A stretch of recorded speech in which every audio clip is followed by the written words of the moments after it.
안녕하세요. 트루스 아카데미 트루스입니다. 연기를 시작하고 싶어가지고 이제 연기나 뮤지컬 학원 서너 군데 돌면서 입시 상담을 받아보셨을 겁니다. 가는 곳마다 원장님들이 눈빛을 아주 똘망똘망하게 탁 하면서 이렇게 하죠. 뭐 우리 학원 시스템만 믿고 따라오면은 웬만하면은 최소 뭐 여기까지 간다, 뭐 어디까지 간다, 내 자식처럼 끝까지 뭐 케어하겠다. 그런데 그 화려한 말들을 들으면서도 뭔가 마음 한구석에는 찝찝한 뭔가가 어떤 의심이나 어떤 그런 불안감 이런 것들이 조금씩 남아 있을 겁니다. 진짜 저 말이 믿어도 되는 걸까? 뭐 등록하고 나면은 태도가 조금 바뀌는 건 아닐까? 하면서요. 제가 솔직히 말씀드릴게요. 학부모님과 수험생들이 학원을 못 믿고 고민이 깊어지는 건 너무 당연한 거예요. 이 바닥에서 학원들이 얘기하는 어떤 케어, 열정, 합격 이런 것들이 얼마나 허황된 건지 뭔가 본능적으로 조금 찝찝한 게 느껴지실 겁니다. 근데 사실 이런 찝찝함들은 비단 이런 학원뿐만이 아니라 뭐 피부과를 가도 뭐 어디 성형외과를 가도 또 어디 뭐 동네에 있는 헬스장만 가도 느껴지는 그런 것들이에요. 결론부터 말씀드릴게요. 학원은 상담실 벽에 붙은 화려한 합격자 명단, 수천만 원짜리 인테리어 다 필요 없습니다. 그건 여러분의 합격과 아무런 상관이 없어요. 학원의 가머니설에 속지 않으려면 우리는 학원 포장지가 아니라 객관적인 학원 상태를 살펴봐야 합니다.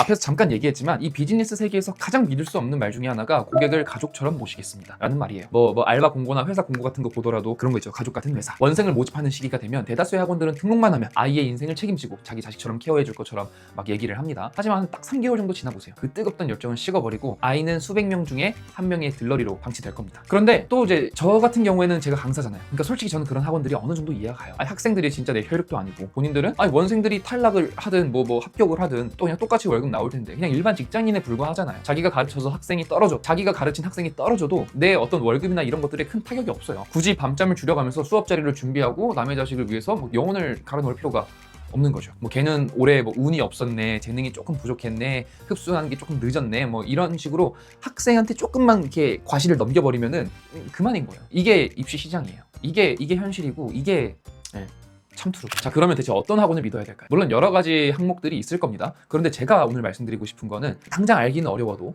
가장 확실한 증거가 될 수 있어요. 바로 그 학원이 적당히 타협할 수 있는 그런 상황. 그러니까 학생의 합격 여부가 학원의 생존을 통째로 뒤흔들 수 있는 그런 환경에 처한 학원을 가셔야 됩니다. 신생학원. 신생학원만 가라는 게 아니에요. 그런 상황에 처한 학원이 정말 강력하게 믿을 수 있는 확실한 증거가 될 수 있다. 자, 그러면 이제 막 속으로 이런 걱정이 드실 겁니다. 아니, 신생학원이면 합격 실적도 없고 시스템도 조금 불안할 거고 내 아이가 뭔가 그 흔히 약간 실험 대상이 되는 건 아닐까. 솔직하게 말씀드리면 맞아요. 실험 대상까지는 아니에요. 실험 대상이 맞다는 게 아니라 그런 데이터가 없고 시스템이 불안정하다는 거의 부분에 있어서 인정하는 거예요. 저희 트루스 아카데미는 신생업체입니다.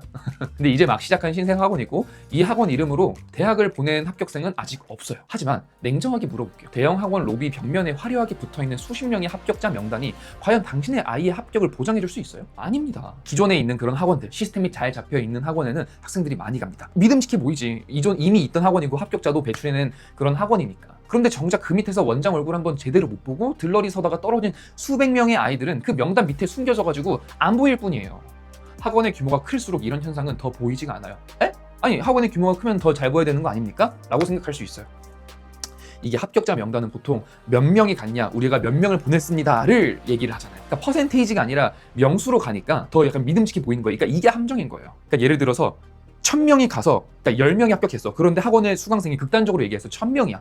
그러면은 합격률이 엄청 낮은 거 아니에요? 그런데 퍼센트로 얘기 안 한다고. 몇 명이 갔는지를 얘기한다고. 이해되시죠? 아예 또 저거 뭐 학원 홍보하려고 또 주접을 싸네. 있는 좋은 말 없는 말 다 끌어다 들어봐 보세요. 최근에 그 아이돌 시장에 리센느라는 걸그룹이 대흥행을 했습니다. 그런데 이들의 성공 뒤에는 옛날에 그 소속사 대표의 진짜 눈물겨운 그 생존 서사가 있어요. 대형 기획사가 시장을 거의 독점한 이 아이돌 시장에서 리센느 대표는 당시 빚만 56억 원이었고 진짜 내일 모레 그냥 당장 내일 파산해도 전혀 이상한 게 없던 그런 중소기업이었습니다. 리센느가 속한 회사 직원들 대부분은 버클리 음대 출신이고 음악적으로 엄청 자신이 있었겠죠. 근데 빚이 그렇게 많았고 망하기 직전이었고.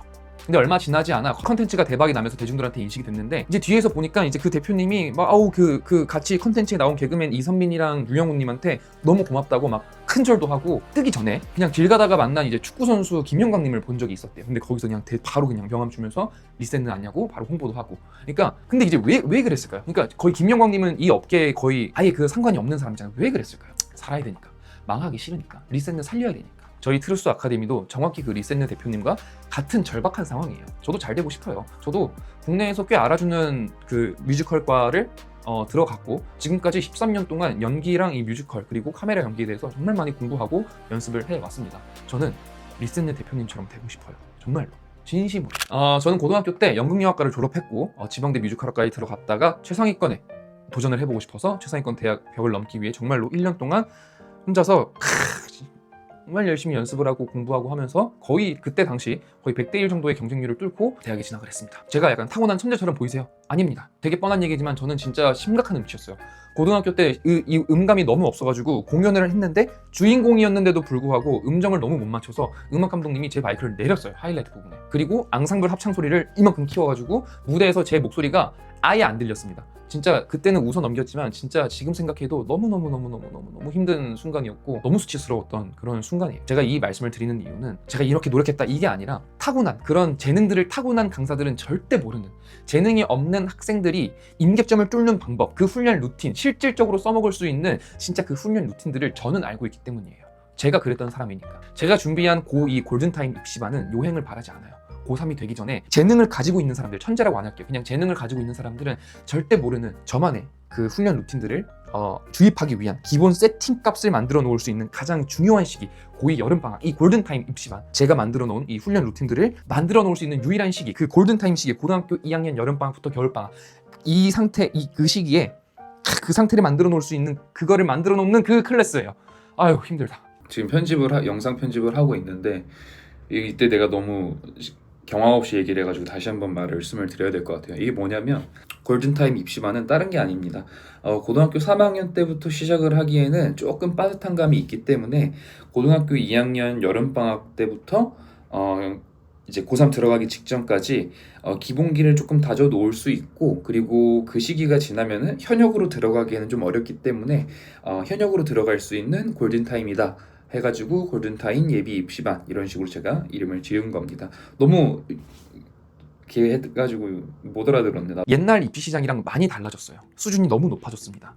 고등학교 3학년 딱 돼서 기본기부터 시작하려고 하면 미안하지만 늦어요. 요즘 정말 잘해요. 학원 홍보하려고 또 클래스 하나 어떻게 끼워 넣어 팔아 먹으려고 또 파리피플 저거 또 그러네. 의심하셔도 좋아요. 의심해요. 의심하는 게 좋습니다. 의심을 확신으로 바꿔주는 순간 저에 대한 신뢰가 이만큼 올라갈 걸 저는 알고 있어요. 지금 들어오는 학생들의 성적이 곧 저희 학원의 간판이 되는 겁니다. 제가 대충 할 수 있겠습니까? 제 말을 믿지 마세요. 제 어떤 열심히 하겠습니다. 제가 이런 출신이고 이런 배경이 있습니다. 믿지 마세요. 다 그냥 거짓말이라고 생각을 하고 제 상황만 보세요. 그 어떤 학원의 강사보다도 더 열심히 여러분을 케어해드리겠습니다. 자신할 수 있어요. 여러분을 케어해줄 수밖에 없는 그런 상황인 학원이 가장 정원은 딱 5명만 받을 겁니다. 이 5명한테 진짜 풀로 집중을 할 거기 때문에 이 5명에 꼭 여러분이 드셨으면 좋겠습니다.